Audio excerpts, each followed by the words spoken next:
مسجد الحرام مکۃ المکرمہ اور مسجد النبوی مدینہ المنورہ سے خطبے کا اردو ترجمہ کے لیے ہمارے سوشل نیٹ ورک کو فالو کرنا نہ بھولیں اور اپنے دوست احباب کے ساتھ بھی ضرور شیئر کیجیے۔ خطبہ جمعہ مسجد النبوی، تاریخ 24 صفر 1448 ہجری بمطابق 7 اگست 2026 عیسوی۔ موضوع سعادت کے اسباب اور اس میں درپیش رکاوٹیں۔ خطیب فضیلت الشیخ عبداللہ البعیجان حفظہ اللہ، ترجمہ انیس الرحمن نظام الدین۔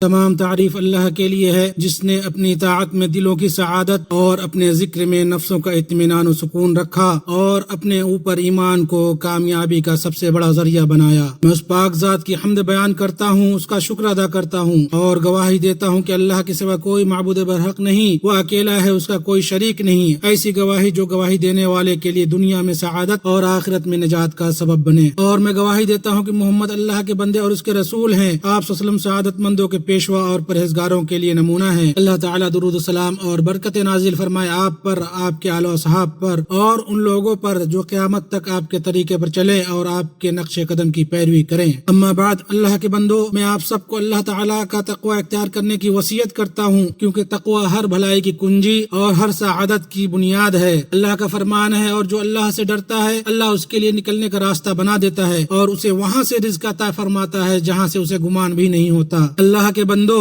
بلا شبہ سعادت ایک عظیم مقصد ہے اور ایک ایسا ہدف ہے جس کی تلاش ہر انسان کرتا ہے۔ اللہ نے نفسوں میں فطری طور پر اس کی محبت اور تڑپ رکھی ہے، لیکن جب حقیقی سعادت محض تمناؤں سے حاصل نہیں ہوتی بلکہ ان اسباب کو اختیار کرنے سے حاصل ہوتی ہے جو اس تک پہنچاتے ہیں، تو ایسے میں شریعت حکیمہ نے اس کے راستوں کی رہنمائی فرمائی، اس کے ذرائع بتلائے اور اس کے اسباب اختیار کرنے کی ترغیب دی، اور یہ ایک ایسا بدلہ ہے جو ایمان اور طاعت کے بغیر حاصل نہیں ہو سکتا۔ اللہ تعالیٰ نے فرمایا، زمانے کی قسم، یقیناً انسان خسارے میں ہے سوائے ان لوگوں کے جو ایمان لائے اور نیک عمل کیے اور جنہوں نے آپس میں حق کی وصیت کی اور ایک دوسرے کو صبر کی نصیحت کی۔ لوگوں، سعادت ایسا مقصد ہے جس پر سب کا اتفاق ہے اور ایسا مطلوب ہے جس پر سبھی متفق ہیں اور جس کو پانے کی کوشش ہر انسان ہر زمانے میں اور ہر جگہ کرتا ہے، لیکن بسا اوقات وہ اس کی حقیقت کو سمجھنے میں اور اس کے جوہر کو پہچاننے میں غلطی کر دیتا ہے، اور بسا اوقات وہ راستہ بھٹک جاتا ہے اور وہ اس کے ذرائع سے دور ہو جاتا ہے جبکہ وہ اس کا متلاشی ہوتا ہے۔ ایمان اور عمل صالح کے سوا سعادت کا کوئی راستہ نہیں۔ اللہ تعالیٰ کا ارشاد ہے، جو کوئی نیک عمل کرے، خواہ مرد ہو یا عورت، بشرطے کہ وہ مومن ہو، تو ہم اسے ضرور پاکیزہ زندگی عطا کریں گے اور ان کے نیک اعمال کا بہتر بدلہ بھی انہیں ضرور دیں گے۔ اور اس کے برعکس، جو شخص اللہ تعالیٰ کے تقوی سے منہ موڑ لے اور اس کی اطاعت کا راستہ چھوڑ دے، وہ بدبخت اور محروم ہو جاتا ہے، اور بدبختی فکر و غم اور مشقت کے دلدوں میں جا گرتا ہے۔ اسے افسردگی، بے چینی، اضطراب، ذہنی تناؤ، بے اطمینانی، پریشانی، تنگی اور غم گھیر لیتے ہیں۔ اللہ تعالیٰ کا ارشاد ہے، اور جو میرے ذکر سے منہ موڑے گا اس کے لیے یقیناً تنگ زندگی ہوگی اور قیامت کے دن ہم اسے اندھا اٹھائیں گے۔ اللہ کے بندو، سعادت اللہ تعالیٰ کی توفیق اور مدد ہے جس سے وہ اپنے بندوں میں سے جسے چاہتا ہے نوازتا ہے، جس کے نتیجے میں سعادت مند شخص شرح صدر، رضا و قناعت، دلی اطمینان، ذہنی سکون اور راحت محسوس کرتا ہے۔ اور اس کے سب سے اہم ذرائع میں سے ایمان اور عمل صالح ہیں۔ ایمان ہی سعادت، رضا، کامیابی اور امن کا محور ہے، دنیا میں بھی اور آخرت میں بھی، اور یہی دنیا و آخرت میں نجات کا سب سے بڑا ذریعہ ہے۔ اسی کے ذریعے مصیبتیں دور ہوتی ہیں، فکر و غم اور مشقتیں ختم ہوتی ہیں، پریشانیاں ٹلتی ہیں، امن و امان حاصل ہوتا ہے، گناہ معاف ہوتے ہیں اور درجات بلند ہوتے ہیں۔ ایمان ہی نجات اور بچاؤ کا سرچشمہ ہے، کامیابی کا راستہ اور فلاح کی شاہراہ ہے۔ اور جب ایمان کے ساتھ مخلوق سے حسن سلوک، بھلائی کرنا اور لوگوں کو فائدہ پہنچانا بھی شامل ہو جائے تو یہ سعادت کا عظیم ترین ذریعہ بن جاتا ہے۔ اللہ تعالیٰ کا ارشاد ہے، جو کوئی نیک عمل کرے، خواہ مرد ہو یا عورت، بشرطے کہ وہ مومن ہو، تو ہم اسے ضرور پاکیزہ زندگی عطا کریں گے اور ان کے نیک اعمال کا بہتر بدلہ بھی انہیں ضرور دیں گے۔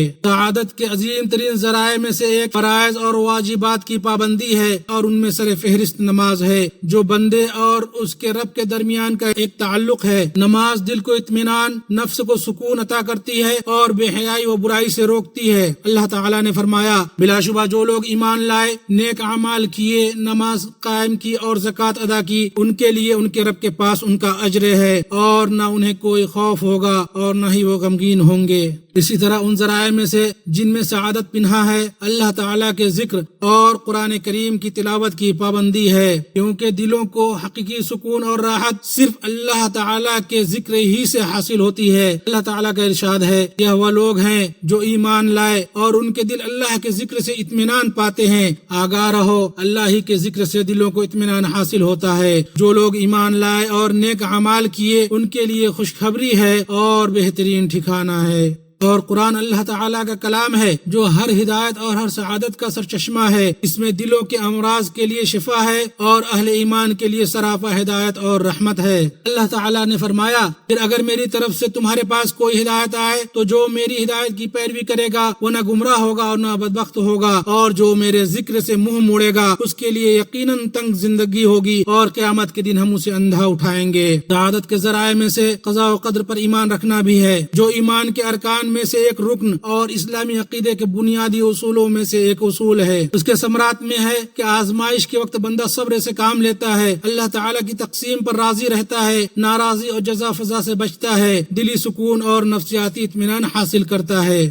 اللہ تعالیٰ کا ارشاد ہے، تاکہ جو چیز تمہارے ہاتھ سے نکل جائے اس پر تم غم نہ کرو، اور جو کچھ اللہ تمہیں عطا فرمائے اس پر تم اطرانے نہ لگو۔ ابو ہریرہ رضی اللہ عنہ سے روایت ہے کہ رسول صلی اللہ علیہ وسلم نے فرمایا، اس چیز کے حصول کی حرص رکھو جو تمہارے لیے نفع بخش ہو، اللہ سے مدد مانگو اور مایوس نہ ہو، اور اگر تمہیں کوئی مصیبت پہنچے تو یہ نہ کہو اگر میں ایسا کرتا تو یوں ہو جاتا، بلکہ یہ کہو یہ اللہ کی تقدیر تھی اور اس نے جو چاہا وہی کیا، کیونکہ اگر مگر کرنا شیطان کے عمل کا دروازہ کھول دیتا ہے۔ اللہ کا فرمان ہے، کوئی مصیبت ایسی نہیں جو زمین میں یا تمہارے اپنے نفسوں پر نازل ہوتی ہو اور ہم نے اس کو پیدا کرنے سے پہلے ایک کتاب میں لکھ نہ رکھا ہو، ایسا کرنا اللہ کے لیے بہت آسان ہے۔ اللہ تعالیٰ مجھے اور آپ سب کو قرآن عظیم میں برکت عطا فرمائے اور ہمیں اس کی آیات اور حکمت بھری نصیحت سے نفع پہنچائے۔ میں وہی کہتا ہوں جو آپ سنتے ہیں، اور میں اللہ تعالیٰ سے اپنے لیے، آپ کے لیے اور تمام مسلمانوں کے لیے ہر گناہ کی مغفرت طلب کرتا ہوں، بس آپ بھی اس سے مغفرت طلب کریں، بے شک وہ بہت بخشنے والا، بڑا رحم فرمانے والا ہے۔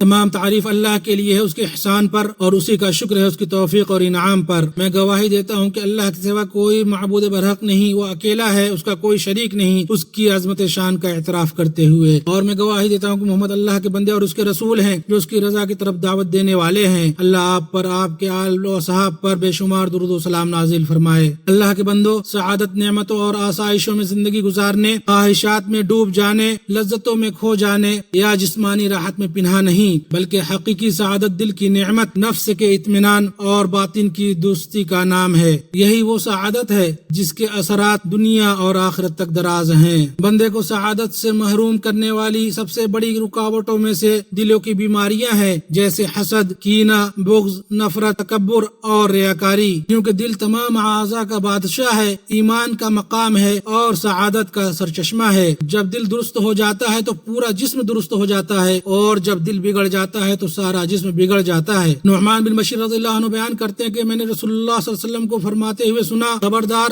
اللہ کی مقرر کردہ حدود اس کی حرام کردہ چیزیں ہیں، اور سن لو، جسم میں گوشت کا ایک ٹکڑا ہے، جب وہ درست ہو جائے تو پورا جسم درست ہو جاتا ہے، اور جب وہ خراب ہو جائے تو پورا جسم خراب ہو جاتا ہے۔ جان لو وہ دل ہے۔ سعادت سے روکنے والی چیزوں میں فرائض و واجبات سے غفلت برتنا، حرام کاموں میں ڈوبنا اور خواہشات و شبہات کے پیچھے بھاگنا ہے۔ یہ سب دلوں پر پردہ ڈالتے ہیں اور انہیں سخت بناتے ہیں، ہر چیز سے محروم کرتے ہیں، اور انسان کو فکر و غم کی تنہائی اور ندامت میں مبتلا کر دیتے ہیں۔ اللہ تعالیٰ کا ارشاد ہے، کیا وہ لوگ جنہوں نے برے اعمال کا ارتکاب کیا یہ گمان کرتے ہیں کہ ہم انہیں ان لوگوں جیسا کر دیں گے جو ایمان لائے اور نیک اعمال کرتے رہے، کہ ان کی زندگی اور ان کی موت یکساں ہو؟ بہت برا فیصلہ ہے جو وہ کر رہے ہیں۔ اور اسی طرح سعادت کو ختم کر دینے والی بڑی چیزوں میں سے اللہ تعالیٰ کے بارے میں بدگمانی ہے، اور وہ ساری چیزیں ہیں جو بندے کو اللہ کی رحمت سے مایوس مایوس کرتی ہیں، اس کے فضل سے نا امیدی کی طرف لے جاتی ہیں، اور بندہ وسوسوں کے سامنے ہتھیار ڈال دیتا ہے، بدشگونی لینے لگتا ہے، مستقبل کے بارے میں خوف و پریشانی میں مبتلا رہتا ہے، اسے نعمتوں کے زوال کا خطرہ لگا رہتا ہے، اور وہ ہمہ وقت مصیبتوں اور آزمائشوں کے اندیشے میں رہتا ہے۔ لہٰذا اللہ کے بندو، اللہ تعالیٰ سے حسن ظن رکھو، کیونکہ مومن یہ جانتا ہے کہ اللہ تعالیٰ کی ہر تدبیر خیر پر مبنی ہوتی ہے۔ صہیب رضی اللہ عنہ سے روایت ہے کہ آپ صلی اللہ علیہ وسلم نے فرمایا، مومن کا معاملہ بھی عجیب ہے، اس کا ہر معاملہ بہتر ہے، اور یہ خصوصیت مومن کے سوا کسی اور کو حاصل نہیں۔ اگر اسے خوشحالی نصیب ہو تو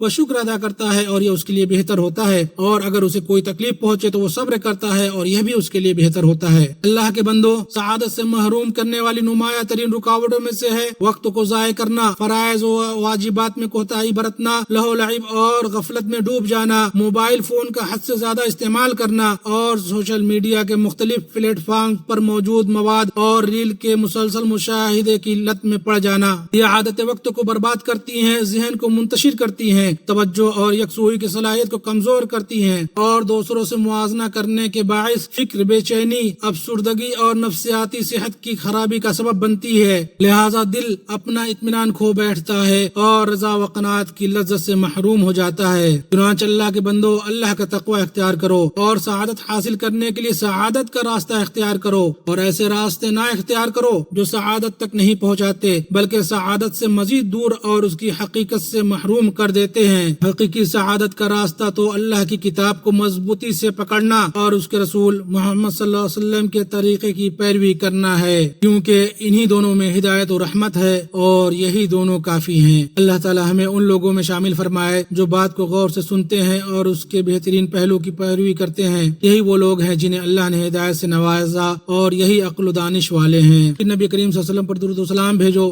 جن پر درود و سلام بھیجنے کا اللہ تعالی نے تمہیں حکم دیا۔ اللہ تعالی کا ارشاد ہے، بے شک اللہ اور اس کے فرشتے نبی پر درود بھیجتے ہیں، اے ایمان والو تم بھی ان پر درود اور خوب سلام بھیجا کرو۔ اے اللہ، درود و سلام اور برکت نازل فرما اپنے بندے اور رسول محمد پر اور ان کے آل و اصحاب پر۔ اے اللہ، آپ صلی اللہ علیہ وسلم کے خلفائے راشدین سے راضی ہو جا اور ان تمام لوگوں سے بھی راضی ہو جا جو قیامت تک اچھی طرح ان کی پیروی کرتے رہیں۔ اے اللہ، اسلام اور مسلمانوں کو عزت و سربلندی عطا فرما، اپنے موحد بندوں کی مدد فرما، اور اے اللہ اس ملک کو اور تمام مسلم ممالک کو امن و اطمینان کا گہوارہ بنا۔ اے اللہ، ہمارے ملک میں ہمیشہ امن و امان اور استحکام قائم رکھ، اسے ہر برائی اور ہر ناگوار امر سے محفوظ رکھ، اور چال بازوں کی چال اور فریب کاروں کے فریب کو اس سے دور رکھ۔ اے تمام جہانوں کے رب، اے اللہ ہماری سرحدوں کی حفاظت فرما، ہمارے سرحدوں پر مامور فوجیوں کو توفیق یاب کر، ان کے نشانے درست کر، ان کے قدم ثابت رکھ، انہیں مضبوط ڈھال بنا، اور انہیں ان کے دشمنوں پر غلبہ عطا فرما۔ اے اللہ مسلمانوں کے حالات سنوار دے، اے اللہ مسلمانوں کے حالات سنوار دے، اے اللہ